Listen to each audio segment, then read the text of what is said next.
Alaba Federal Market, and we're happy that we can cap it off with the biggest Alaba International Market. Thank you very much.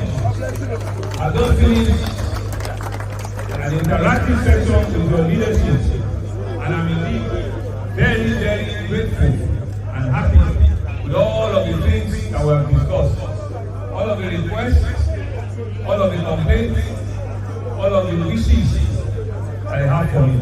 And I want to assure you that we have had a very, very, very useful discussion.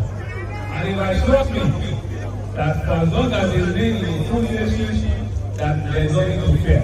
But I cannot take them alone, and that's why I'm coming here to reassure all of you that there is nothing for you to also fear.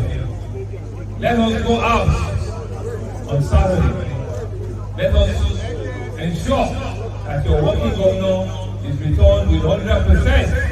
Let us ensure that Alaba does the best which we know them for.